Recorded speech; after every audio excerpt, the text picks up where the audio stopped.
Assalamualaikum warahmatullahi wabarakatuh. Assalamualaikum. Alhamdulillah, salatu wassalamu ala wa ala alihi wa sahbihi ajma'in, amma ba'du. Terima kasih. Ini kita dalam channel YouTube-nya Mas Sunjaya bersama Habib Muhammad Ali Baraba dalam rangka halal bihalal, dan kita duduk nyantai bertanya jawab sama Habib Ali Baraba. Dan mungkin dalam berkenan dalam hari ini kita insya Allah berkenan semua dan lancar semuanya. Monggo. Mas. Sebelumnya ada pertanyaan yang saya mau tanyakan mengenai topik miras alkohol. Mohon. Ini banyak pendapat yang bilang malam alkohol Iya. tapi sholat tetap Jalan. jalan. Wah, STMJ berarti ini. STMJ ya. STMJ. Terus. Sholat Masih terus. aja. Masih jalan. Nah. Kira-kira kalau menurut Pak Ustadz itu mengenai miras, kira-kira itu diampuni enggak kalau tetap miras tapi sholat jalan? Ya. Mungkin bukan hanya miras ya, kalau kita mau tarik lebih ke miras, kenapa mungkin lebih penekanan, karena memang berdasarkan hadis Rasul SAW bahwa al-khamr itu ummul khaba'ith. Jadi khamr itu adalah induknya segala perbuatan keji, itu khamr. Sampai diibaratkan itu kan, ini saya kasih catatan seperti ini karena sebetulnya bukan hanya maksiat, kan bukan hanya khamr. Maksiat itu bukan hanya miras. Dan orang kecenderungan kan begitu. Maksiat ya sholat ya, maksudnya tetap apapun itu miras dan sebagainya. Nyatanya memang yang menimbulkan efek ya, baik itu bagi kesehatan diri sendiri, juga efek ke masyarakat yang sudah dikatakan tadi merujuk hadis tadi, itu kan induk segala perbuatan keji, itu namanya khamr. Sampai di situ ceritakan ada orang diberi pilihan, kata Rasul, orang ini antara minum khamr, membunuh bayi, sama zina sama satu perempuan. Jadi dijebak, harus satu kamar dikunci, harus keluar, kecuali dia harus melakukan salah satu dari tiga: minum khamr, zina, dengan membunuh. Nah, hanya dia mikir, membunuh, waduh kasihan menghilangkan nyawa orang. Zina juga hubungannya sama kehormatan orang. Kalau gitu saya pilih ini aja lah, ini yang paling ringan. Hoteler ya teler sendiri. Ternyata akhirnya dikonsumsi, ya dia konsumsi khamr, hilang akalnya. Ya, nanti akan saya bahas khamr itu sendiri ada dalam bahasa Arab itu ada keterkaitan makna dengan asal usul khamr itu sendiri, atau kalimat khamr itu sendiri. Ya. Hanya karena tertutup akal sehatnya, hanya dia zina, dia bunuh juga bayi itu. Tiga-tiganya, maka dari situ muncul hadis tadi, bahwa khamr itu ummul khaba'ith, ibu atau induk dari segala khaba'ith, perbuatan keji atau maksiat macam-macam, itu induknya khamr. Nah, jadi juga begitu juga kalau kita lihat di hadis tentang akhir zaman ya, kalau kaitannya dengan khamr itu dikatakan bahwa yaqilul ilmu wa yakthurul jahl. Kataku musa'ata tapi ata yaqilul ilmu wa yakthurul jahlu wa yashubul khamru wa yakthurul zina. Dikatakan yakthurul harju. Tidak akan bangkit kiamat kecuali setelah sedikitnya ilmu, kemudian menyebar kebodohan, kemudian yang ketiga diminum khamr, kemudian banyaknya perzinahan, kemudian banyaknya pembunuhan. Saya melihat dari sisi lain ini semacam efek domino. Di antara kemaksiatan, tentunya selain sedikitnya ilmu dan banyaknya kebodohan ya, setelah itu kan dibuka dengan kemaksiatan, ada khamr, ada zina, ada pembunuhan. Tapi di situ Rasul memulai dengan khamr dulu, baru banyaknya zina, baru banyak pembunuhan. Yang jelas khamr merusak akal bisa mencuri, bisa berzina.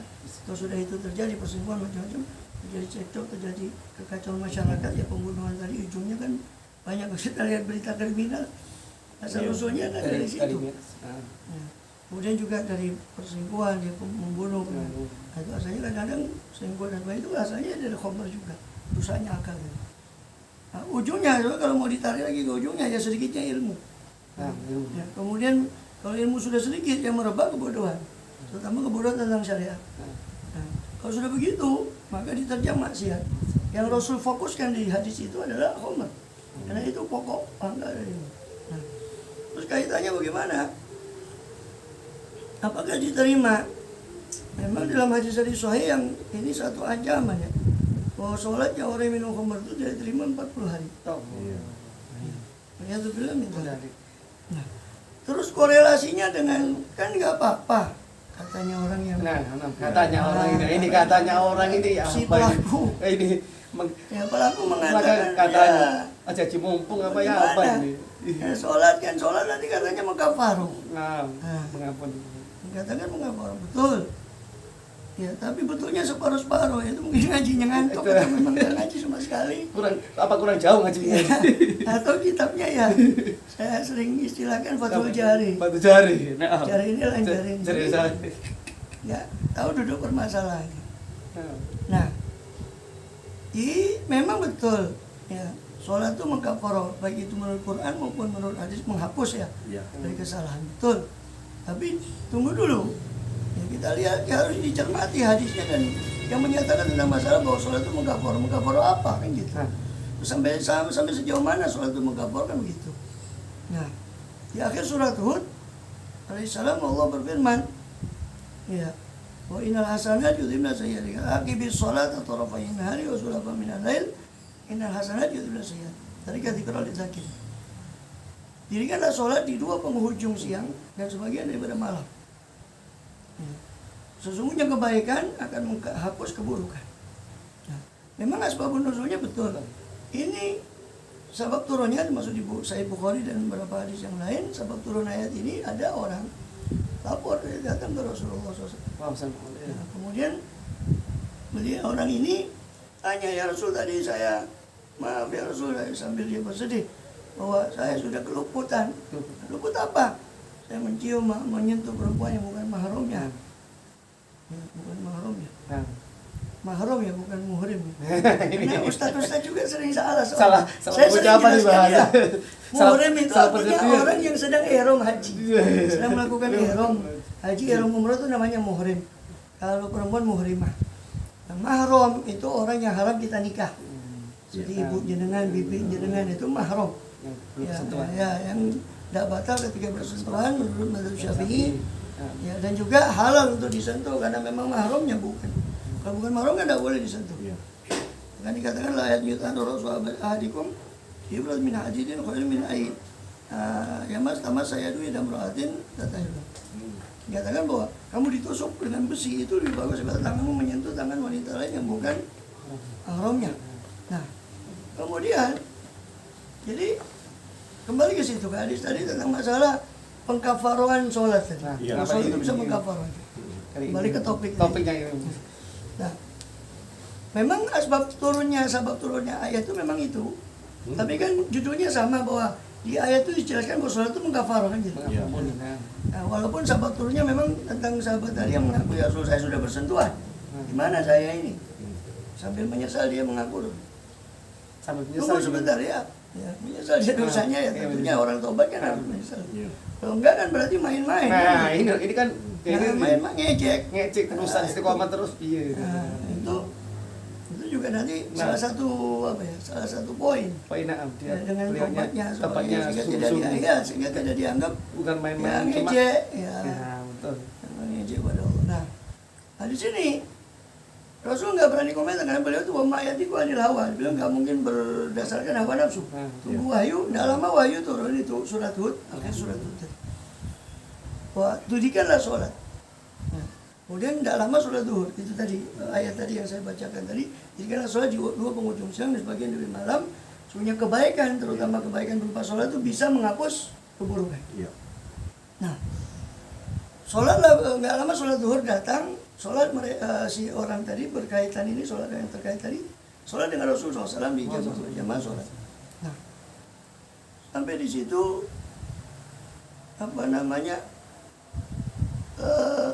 Kemudian si orang tadi ini ditanya lagi sama Rasul.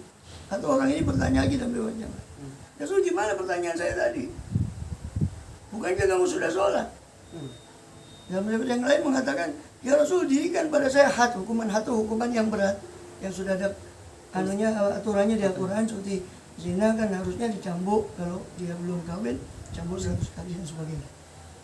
Tegakkan kepada saya hukuman had supaya saya bisa terbersihkan ya, terbersihkan juga dari dosa, karena hukuman had itu kalau sudah menerima hukuman di sini, dia di akhirat tidak akan dihukum.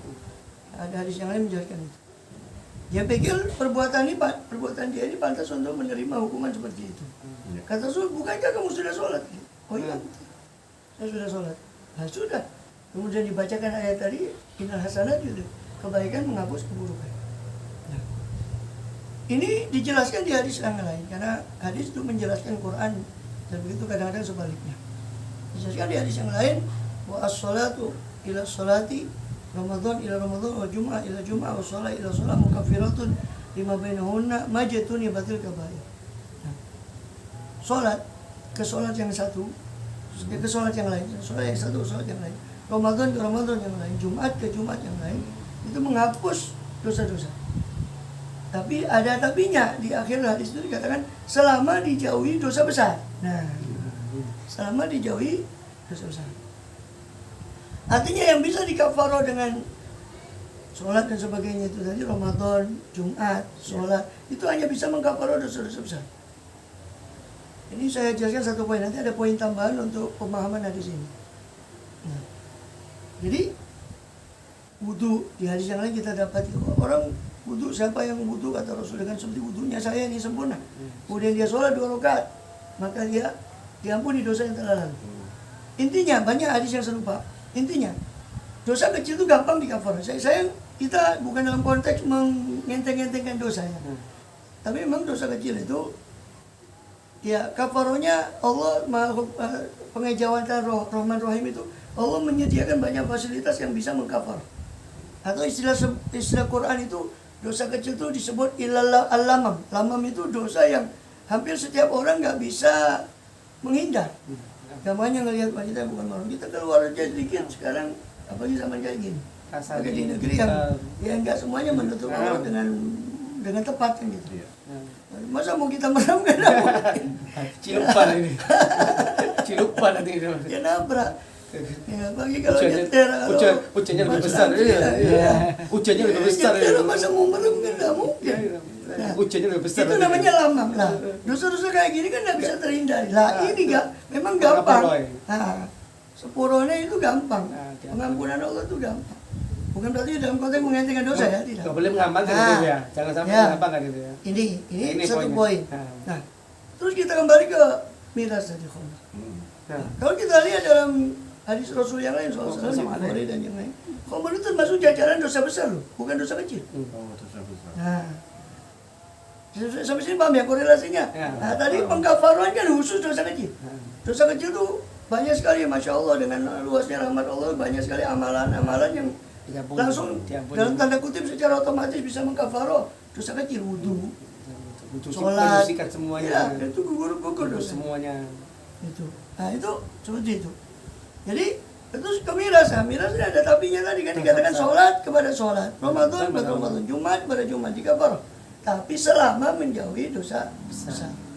Khamr termasuk dosa besar.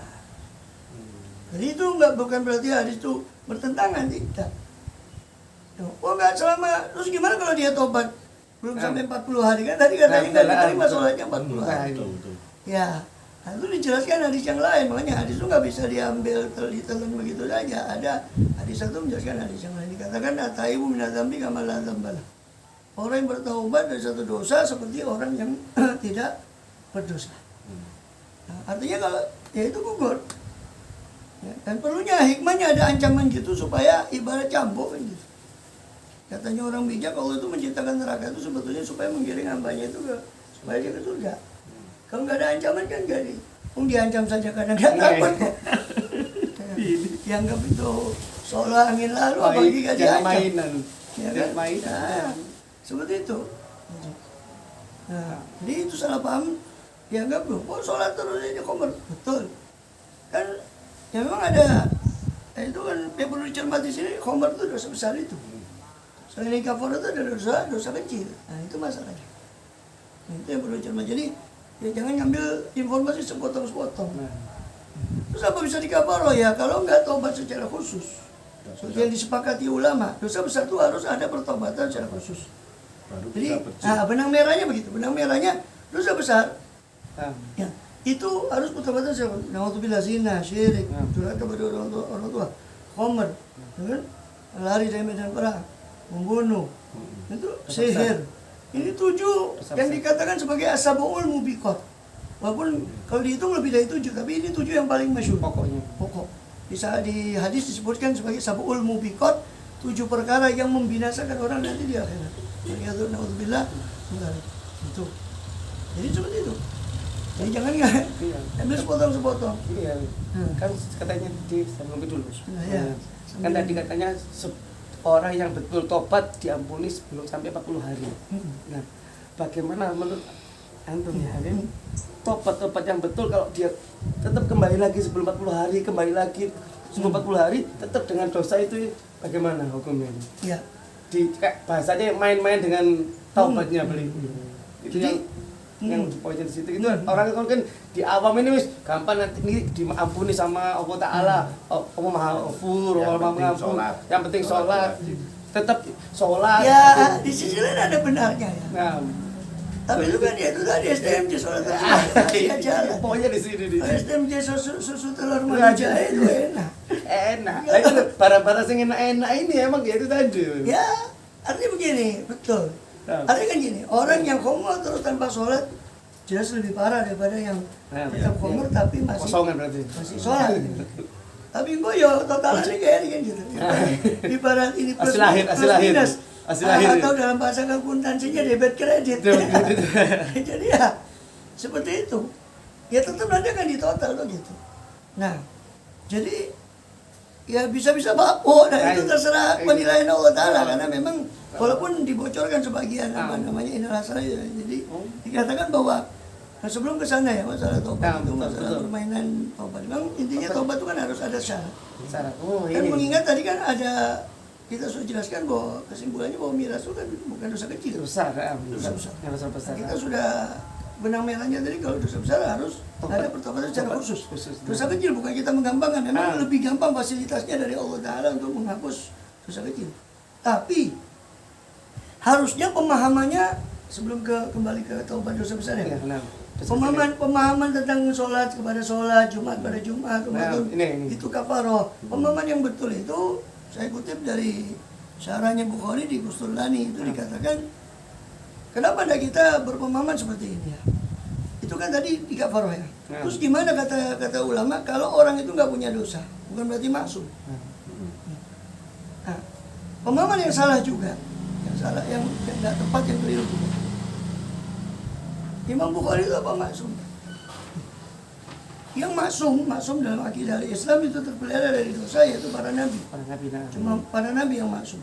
Para wali itu memang secara manusia, mereka sebagai manusia sebenarnya ada kesempatan untuk terjerumus, tapi karena saking dekatnya kepada Allah, ya, maka mereka dengan sikapnya itu menjaga sikap di hadapan Allah. Tapi kalau dibicara kesempatan ada sebetulnya. Lain dengan Nabi itu tiba dipagari, tidak ada kesempatan. Kalau Nabi bisa kesempatan berdosa, loh, contohnya saja begini, bagaimana umat dengan dia? Nah, dalam akidah Islam kan Nabi itu maksum. Nah, tidak maksum bukan berarti berbuat salah. Imam Bukhari, Imam Muslim itu kan hadis Bukhari. Bukhari katanya sahih. Imam Bukhari apa mak? Ini bicara masalah maksum. Tidak maksum kan bukan berarti tidak berbuat. Bukan berarti berbuat salah. Tapi dia tidak maksum dalam arti enggak seperti para nabi. Itu poin juga. Nah, terus gimana kalau seorang itu seperti para wali yang sedikit hampir boleh katakan tidak seperti kita kan? Banyak lalai, banyak dari Allah Ta'ala. Nah, seperti itu. Gimana kalau para wali yang enggak? Kan tadi katanya sholat kepada sholat bisa menghapus dosa. Ya menghapus dosa ya, menghilangkan menghapus. Titip X nanti. Nah, itu. Nah, Gimana kalau para wali yang memang sedikit dosanya hampir sama sekali nggak seperti kita yang terjumus pada dosa. Gimana mereka katanya mengkafar, terus nggak punya dosa. Begini kata para ulama, seperti di tafsir hadisnya di Imam Qustulani Syarah Bukhari dan juga dikutip oleh para pensyarah hadis yang lain bahwa ketika seperti kasusnya para wali yang mereka tidak punya dosa, maka kafaro yang seharusnya digunakan untuk menghapus dosa itu digunakan untuk menaikkan derajat mereka di sisi Allah. Nah, kenapa enggak pola pikirnya seperti ini? Pola pikir kebanyakan orang kan, mohon maaf, popo lah, mari ngono. Ada pengampunan. Dibusek lagi. Diampun lagi. Cari balance-nya tadi. Cari balance-nya. Hanya bapo. Kosong itu. Banyak oknum Penalti yang nanti kayak menggunakan Indonesia kemarin. kata-kata begitu. Nah itu. Nah, kenapa enggak tuh pola pikir seperti tadi? Kita kepingin derajatnya naik aja. Nah. Kalau kita ada berbuat dosa, kelas. udah berbuat dosa terus digunakan untuk apa? Kan maka digunakan untuk menaikkan derajatnya di sisi Allah. Itu. Saya sering diajak diajak apa? miras. Oh, diajak. Tapi- Oh, Tapi saya sering tolak. Oh, tolak apa tolak? Terus. Tolak. Terus. Pemikiran saya gini Pak Ustaz. Kayak biar. Saya sholat, Nah. saya puasa, Iya. saya tirakat, saya tahajud. Nah, Kira-kira saya minum itu kan percuma, sia-sia gitu. sia-sia. Umpamanya kalau kita sakit tidak diminumi obat kan tidak ada efek untuk sembuh. Iya. Ya, Jadi makanya saya mesti saya tolak. Di pikiranku sia-sia aku melakukan 4 kali yang aku jalani. Iya. Intinya tetap kalau saya berbuat gitu intinya tetap kan nggak diterima. Iya. Kan sudah Tapi kan tertulis di logika- Al-Qur'annya sudah tertulis. Ya, sama logika terbaliknya kan gini. Ah. Logika terbaliknya sebagaimana amal soleh tadi dikatakan bisa Iya. menghapus dosa. Heeh. Maka kan logika terbaliknya dosa pun bisa mengurangi kan seperti dapat kredit. Ah. Nah, bisa mengurangi apa yang sudah kita lakukan Minus daripada plus minusnya. daripada Titik kebaikan. titik Nah, berkurang. Di gunung nanti Itu. rasanya. ya. Tapi banyak orang mengatakan oknum seperti ini. Yang mengkafara itu kan tadi ini kita sudah luruskan. Apalagi itu dosa kecil kan gitu. Kalaupun apalagi dosa besar kan seperti yang kita miras tadi kan dosa besar. Semua yang kita sebutkan 7 tadi dosa besar.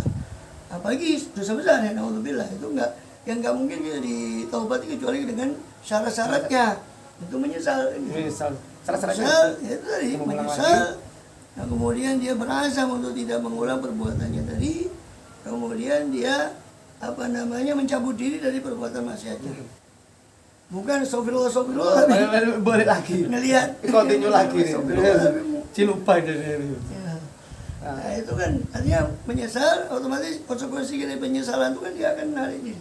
Ya. Kalau dia sudah menyesal berarti kan ada penyebab membuat dia menyesal. Berarti dia sudah ngerti hakikat Ada dosa, hakikat dosa hidayahnya. dia. Ada. Hakikat dosa ini dia sudah paham, sudah nyanda. Sehingga dia tarik diri, menyesal, menarik diri, sama berazam untuk tidak Mengulangi membuat dosa. Itu kalau kaitannya sama Allah Ta'ala. Ta'ala.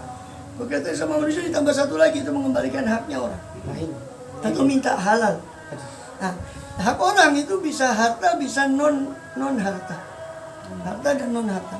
Kalau non harta itu yang bukan berupa harta, seperti kita menghibah orang itu, Hibah. ya kita harus minta maaf pasang-pasang. ke orangnya. Nah, itu kan bukan harta. Ya. Berarti Itu harus minta namanya halal. orang toksik. Istilah itu. Iya. Istilah yang sekarang toksik. Oh, zaman saya toksik itu. Toksik. Oh, istilahnya. Itu seperti itu. Oh, Nah, terus kemudian itu yang berupa harta, non harta. Kalau berupa harta ya harus dikembalikan. Kalau hartanya masih ada bendanya, ya dikembalikan bendanya itu. Kalau tidak ada ya gantinya. Itu syarat taubat yang harus dipenuhi. Kalau kita bicara bagi miras tadi kan itu masuk dosa besar, salah satu dosa besar. Hingga bisa otomatis tidak bisa terkafaroh, tidak otomatis kemudian terhapus. Seperti yang sudah kita bahas tadi. Harus ada pertobatan secara khusus. Dosa kecil pun seperti yang kita bahas tadi.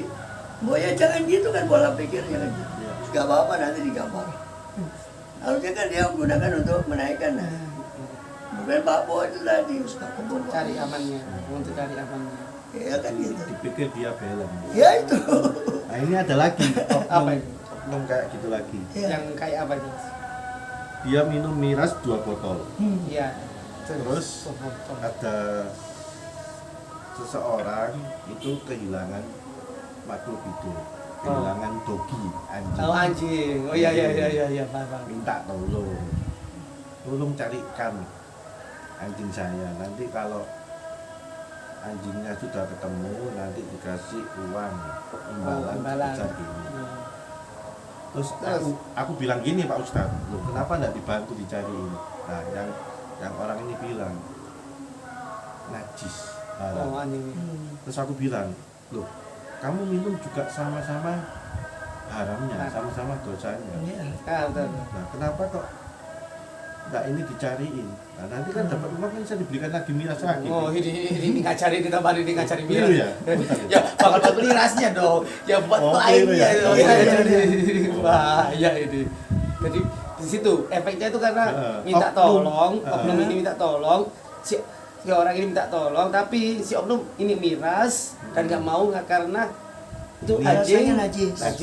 Ya, Padahal kan dua-duanya ini haram dosa. nah, Tapi kenapa pikirannya oknum ini nah, yang cuma dosa cuma ini aja? oh. Nanti dia mungkin pikirannya mungkin tidak mau nambah-nambah dosa terlalu banyak. Atau mungkin oknum itu takut sama anjing. Bukan takut, tidak takut. Nggak takut, oh, Nggak nggak takut. Berarti Cuma dia takut ludahnya. Ludahnya. Tapi kalau ludahnya janda tidak takut. oh, ini baca ini sih. Itu ya. Ocok ini, lewat ini. Nah, bagaimana? Itu Beb. Bagaimana untuk menolong ini, Beb? Menolongnya dari jadi dia peminum, tapi dia nggak mau bantu karena yang dengan dibantu ini makhluk yang Najis. najis. Nah, Najis. bagaimana menurut Anda? Ya, ini yang pertama ya tadi itu separuh-separuh. Iya. Ada benernya kan. Ada benernya. Mereka dia katakan najis ini kita tahu kan Iya, najis itu betul. najis mukalaf. Nah, Nah, tapi yang lucu juga kan dia khamr itu najis Nah. menurut mazhab Syafi'i. Nah. Memang kalau kita mau bahas perbedaan ya. Nah, betul. Jadi juga supaya meluruskan persepsi bahwa memang ya kadang khawatirnya orang ngaji itu separuh-separuh. Nah, ini. Nah, memang untuk keharaman khamr itu sepakat. akan Nah, sepakat empat mazhab daripada yang diakui itu mengharamkan khamr. Yang berbeda di antara ulama itu cuma apakah khamr ini benda najis atau tidak. Jadi kalau haram, sepakat haram. Apakah najis atau tidak, itu yang berbeda. Mayoritas ulama itu mengatakan khamr itu najis. Nah, kemudian cuma mazhab Hanafi saja yang mengatakan khamr itu tidak najis. Tapi tetap loh, jangan dipersepsikan Imam Hanafi membolehkan khamr. Jadi kadang ngajinya ngantuk. Ya, ini. Ya. Jadi Imam Hanafi mengatakan semua para mazhab itu mengatakan ya, apa namanya empat mazhab itu mengatakan semuanya najis. Nah, Semuanya haram. Nah. Maaf, semuanya haram. Nah. Semua mengatakan khamr itu haram. Ada satupun pendapat kan, gitu, Nah. mengatakan itu tidak haram. Cuma yang berbeda masalah kenajisan. nah, Memang hanya paling getol ya mazhab itu mazhab Syafi'i yang mengatakan itu najis. Yang mazhab Syafi'i notabene mazhab Syafi'i itu kan dianut mayoritas mayoritas, nah. Indonesia ini. Memang betul. Mughaladzah. Imam Malik pun ini khilaf tentang masalah anjing itu juga diperdebatkan tentang kenajisan. Apakah najis mughaladzah apa najis biasa? Antara empat mazhab itu. Nah, terus yang harus diluruskan juga persepsi tentang masalah. Sebenarnya supaya belum ke anjing itu ya khamr juga ya. Betul. Khamr dengan alkohol, nah ini beda. Ya, kalau kita nyinggung masalah kenajisan baju ada parfum dan sebagainya ya. Nah, itu beda antara khamr dengan alkohol. Karena pengertian khamr itu kullu muskirin setiap Merupakan yang memabukkan. kebaikan. Nah, setiap memabukkan. Alkohol ini macam-macam. Ada Ada sorbitol. Sorbitol itu ada yang dibuat semangka atau rasa manis itu namanya sorbitol. Itu gugus alkohol itu. Tapi kan tidak memabukkan. Apa ada fatwa yang mengatakan haram makan semangka, makan pepaya kan enggak? Karena itu mengandung sorbitol. Kalau lebih diteliti lebih dalam, sorbitol itu gugus alkohol. Tapi sama sekali tidak memabukkan. Ada lagi yang bahkan bukan memabukkan atau bisa mematikan kan gitu. Nah, sedangkan khamr itu pengertiannya dari Rasul langsung, bahkan definisinya langsung dari sabda beliau. SAW definisi khamr itu kullu muskirin, segala yang memabukkan. Kata khomaro itu artinya menutup. Makanya kerudung itu khimar, pakai khimar itu menutup kepala. Satu akar kata dengan khamr. Jadi kata khomaro artinya menutup. Khamr disebut khamr karena menutup kesehatan akal. Maka disebutkan sebagai khamr karena menutup. Ya. Jadi ada anjing itu ada 3 macam. Ada kalbul mu'allam, anjing yang terdidik, terlatih. Ada anjing kalbus suk, anjing yang sobo pasar. Coba pasar. Anjing sobo pasar nih anjing jinak, tapi nggak ada yang punya, dia keluyuran. Anjing liar. Nah, ya. Ketiga ada kalbul akur, anjing ganas. Anjing suka menyerang, suka anjing gila, anjing. Nah, dari 3 ini, yang cuma halal dibunuh itu adalah anjing yang akur tadi, kalbul akur, anjing yang ganas. 2 ini haram dibunuh tanpa ada sebab. Anjing terdidik sama anjing yang sobo pasar. Nggak boleh. Itu termasuk kalau dalam istilah fikih muhtaram, makhluk hidup yang dihormati. Sedikit saya singgung masalah ini di bab tayamum. Itu ada namanya makhluk hidup yang tidak dihormati. Ya, yang tidak dihormati. Makhluk hidup yang tidak dihormati. Maksudnya apa? Kalau kita ada air, ya, itu nggak perlu kita ngasih kepada 6 macam makhluk hidup ini karena dia tidak dihormati secara syariat. Apa itu? Orang yang meninggalkan sholat, orang kafir harbi yang memerangi Islam, orang murtad, orang zina muhson, orang zina yang sudah bersuami atau beristri, dia dirajam dan sampai mati. Sama kalbul akur, anjing galak, sama apa namanya khinzir, babi. 6 ini diistilahkan sebagai ghairu muhtaram, makhluk hidup yang tidak dihormati. Maksudnya tidak dihormati, seandainya kita tidak ngasih air dia kehausan, itu nggak dosa. Salah satunya adalah kalbul akur tadi, anjing yang galak, anjing suka menyerang.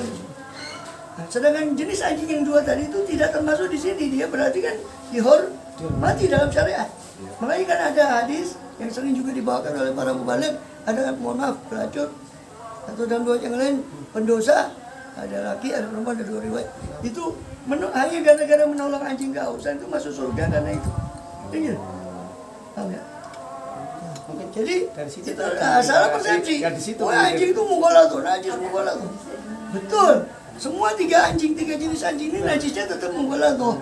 Cuma dari sisi pandangan apakah ini dihormati dalam syariat atau tidak dihormati, itu ada 2. Ada anjing yang tidak dihormati, ada yang suka menyerang dan sebagainya. Ada anjing yang dihormati, itu anjing yang terlatih, terdidik, dan anjing yang sopo pasar yang keluyuran itu termasuk muhtaram. Dia makhluk hidup juga. Ini nggak banyak dipahami fakta ini. Gitu. Kan gitu. Terus juga salah persepsi dia bilang, ya memang ada benernya, ada salahnya juga. Jadi bilang nggak ada ibadah. Dia kan benernya kan dia nggak mau numpuk dosa. Tapi sebetulnya itu dari salah persepsi, dia anggapnya kalau nolong nyarikan itu dosa. Dari mana kalimat itu? Itu satu simpulan yang salah. Maksud saya Pak Ustaz, kalau sudah dosa ya pecat ya pecat. Jadi jangan bilang kamu bisa minum kembar tapi nggak bisa. Tapi nggak mau nolong carikan anjing. Tapi kalau menolong anjing pun tidak nggak ada dosa. ada dosa. Dari persepsi itu persepsi Karena anjingnya pelihara tadi. Iya, dia Tapi yang mirasnya lebih dosa mirasnya. Iya, itu gitu. dosa. Bang, Nah, ini malah keliru tumbuh-tumbuh. tambah kalau emang mungkin dapat pahala yang bantu Nyari itu tadi, barangkali dengan itu. Tadi Seperti tadi itu supaya yang balance. hadis yang saya bawakan ada pelacur dan sebagainya. Itu yang diampuni hanya gara-gara memberi minum anjing. Anjingnya haus, memberi minum anjing. Anjingnya ketemu dapat imbalan, Nah. akhirnya diberikan lagi kamar. Wah ini Pak, berat ini. Konslet. Memang strategi gak dapat pahala lagi, cuma dapat Iya, dosa tambah terus pahala. ini. Ya memang betul ya. Kita nggak membenarkan terus kadung basah nyemplung sekalian, itu nggak bisa. Itu justru kalimat yang sering digunakan oleh setan untuk orang yang mau tobat supaya dia tidak tobat. Kadung Sukses awakmu itu tadi sudah. itu bahasanya sukses, setannya sukses berarti. Nah, Jadi sukses setannya minajinati wanas dari manusia juga. Berarti ini cocoknya dipanggil Muhammad Al-Hasan. Oh, saya coba pakai betul jangan. Allah. Betul. Oke. Sudah. Jadi sampai di sini dulu, kita lanjutkan episode selanjutnya. Ini kita mau sholat maghrib. Ya, Saya ke pribadi. alhamdulillah. Insyaallah nanti kita ketemu lagi di channelnya Mas J. YouTube. Insyaallah nanti kita berkelanjutan dengan edisi dan pertanyaan-pertanyaan ini kita apel. Mungkin teman-teman mau tanya, kita nanti upload di YouTube yang selanjutnya. Kurang lebihnya mohon maafnya. Wabillahi taufiq wal hidayah. Assalamualaikum warahmatullahi wabarakatuh. Waalaikumsalam.